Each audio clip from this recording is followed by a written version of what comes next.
El análisis político, la entrevista de la semana, la información contada de manera diferente en Hora de Cambio. Desde estos momentos nos conectamos con el Perú en Hora de Cambio. Si quieres estar bien informado, quédate en Hora de Cambio. Imparcialidad, objetividad al momento de darte las noticias con Hora de Cambio. Bienvenidos.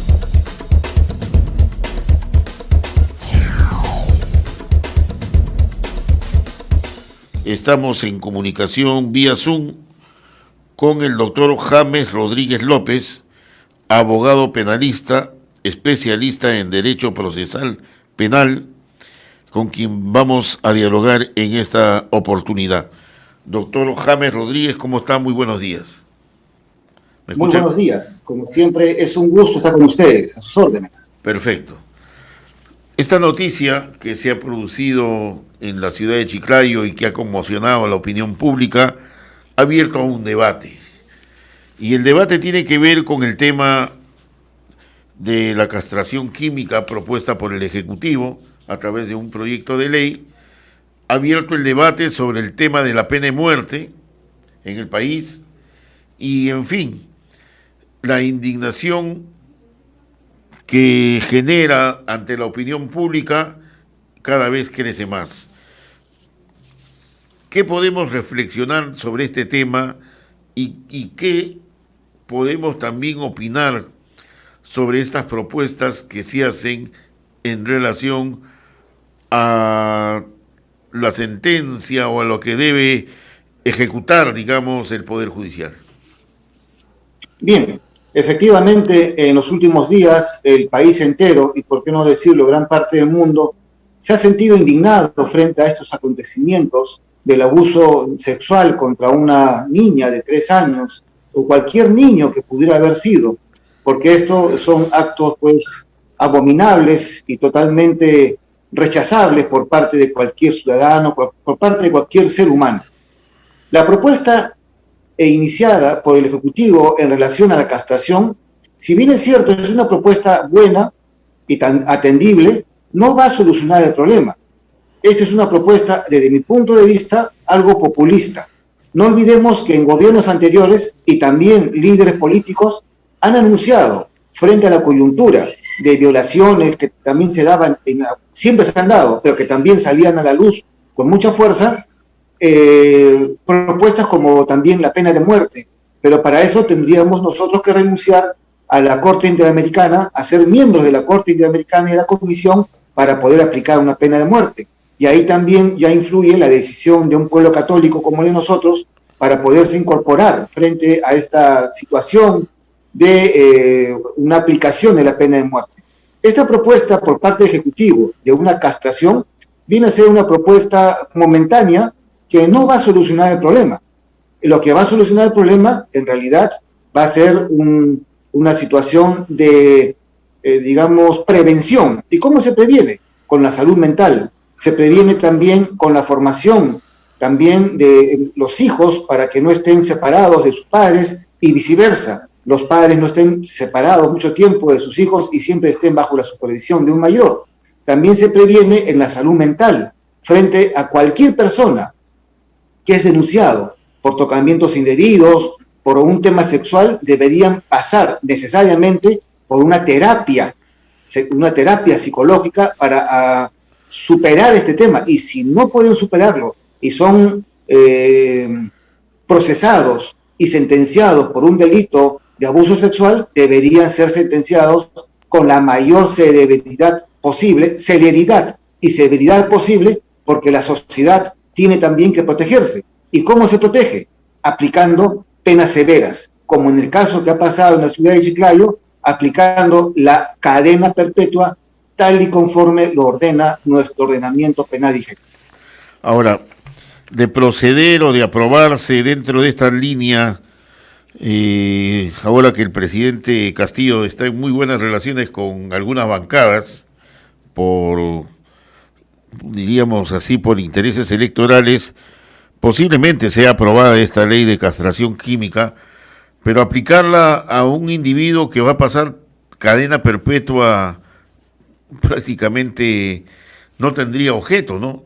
Ahora tampoco se trata No. no se trata tampoco de una inyección y ahí queda, ¿no? Esto es todo un proceso, ¿no? Es un proceso bastante largo y bastante caro por parte del Estado.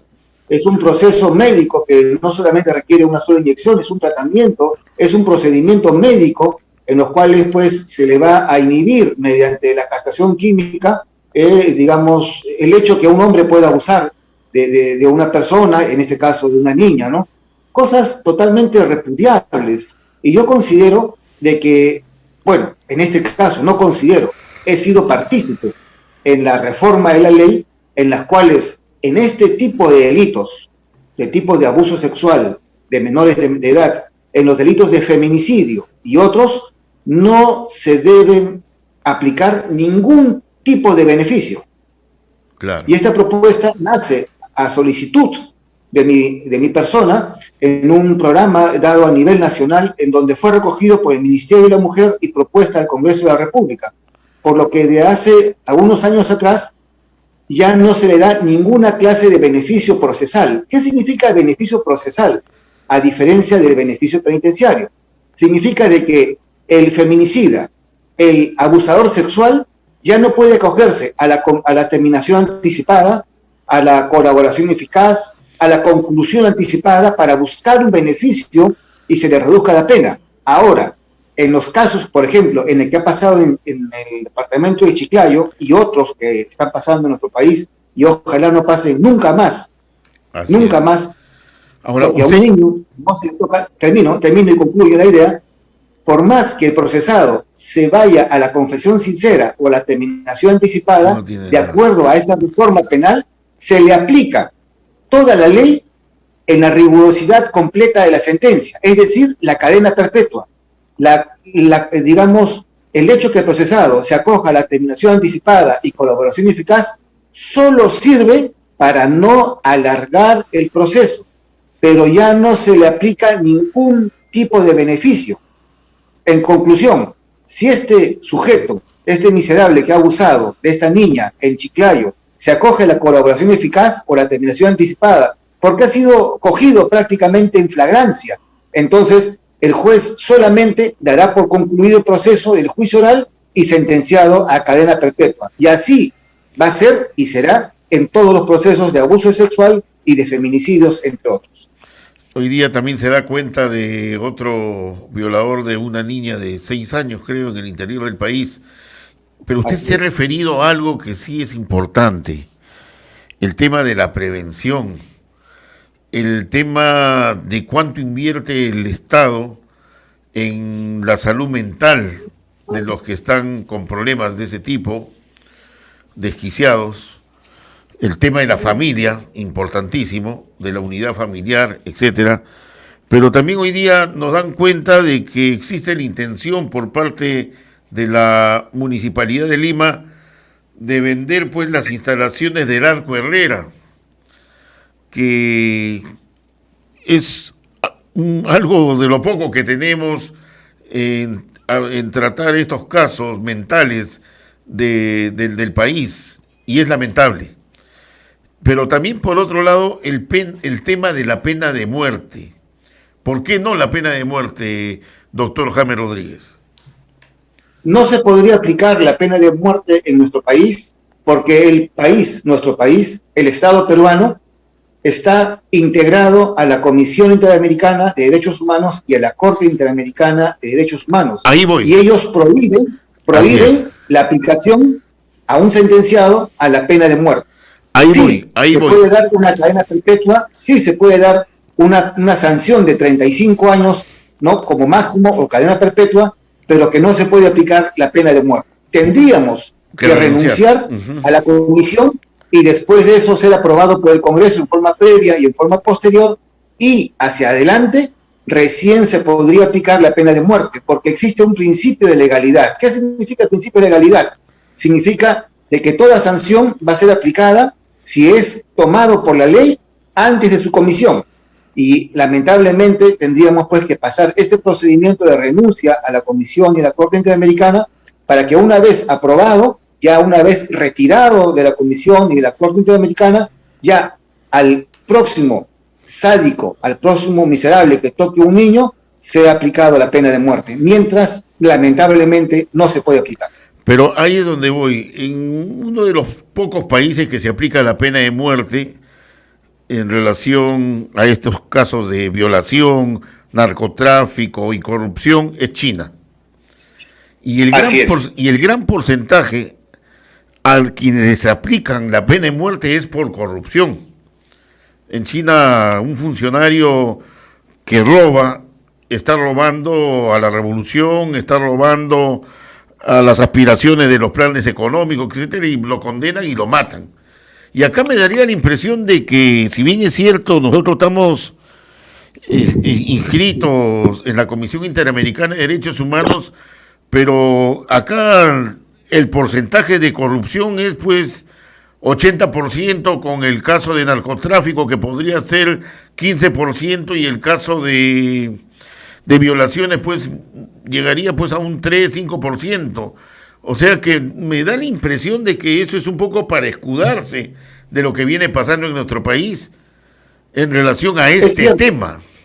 Sí, es cierto, pero si me puede permitir una paradoja, por supuesto, si en nuestro país se pudiera dar la pena de muerte por caso de corrupción, creo que seríamos muy pocos ciudadanos los que podamos quedar, porque lamentablemente hay muchos casos de corrupción que son impunes. Yo me hago una pregunta, en el caso, por ejemplo, del Club de la Construcción, en el caso de los peajes, ¿cuántas personas están presas? Ninguna. Nadie. Todas están libres o en sus casas con prisión domiciliaria. Esas personas han robado al Estado, han robado a los ciudadanos, han robado al país. Cada vez que uno pasa por un peaje, la mitad es lo que corresponde al peaje y la otra mitad son para coimas, ya sean futuras o coimas pasadas. Y eso es lo que pasa en nuestro país. Si nuestro país renunciara a la Comisión Interamericana, a la Corte Interamericana, y se daría estas sanciones en el caso de corrupción y en el caso de violaciones, sea en el porcentaje que sea, el país cambiaría. Yo también porque pienso eso. Me recuerdo mucho un libro que se podía, digamos, transmitir lo siguiente. En Europa, en Francia, también hubo un tiempo en los cuales la ciudadanía incurría mucho en delitos, incurría mucho en infracciones, y se hizo un estudio, se encargó a un gran sociólogo, Montesquieu, para que pueda analizar qué es lo que pasaba en la sociedad y por qué la gente delinquía de esa manera, de una forma continua y de una forma tan grave. Y se llegó a la conclusión de que la gente cometía esos actos delictivos porque veía a sus gobernantes muchas veces que lo hacían y quedaba impune. Entonces se preguntaban, si ellos lo hacían, ¿por qué no lo puedo hacer yo? Por supuesto. Mucho nace del ejemplo. La ley manda, pero el ejemplo arrastra. En conclusión, sería muy bueno que los gobernantes den muestras de honestidad, den muestras de corrección. Y estoy seguro que las cosas cambiarían. Es muy importante no solamente ser, sino también parecer. Muy bien, muchas gracias, doctor James Rodríguez López, abogado penalista, ha sido nuestro invitado en esta oportunidad y lo estaremos molestando para profundizar sobre estos temas, porque tampoco pueden ser temas tabú, pues, ¿no? Como estamos en la Comisión Interamericana de Derechos Humanos, no, ya no se puede hablar de ese tema. No, hay que abrir el debate para que la gente sepa qué es lo que pasa, qué intereses están detrás de todo esto. Gracias por su participación. Encantado. Muy buenos días. Hemos presentado Hora de Cambio. Nos volveremos a encontrar el próximo sábado, a esta misma hora y por la misma frecuencia.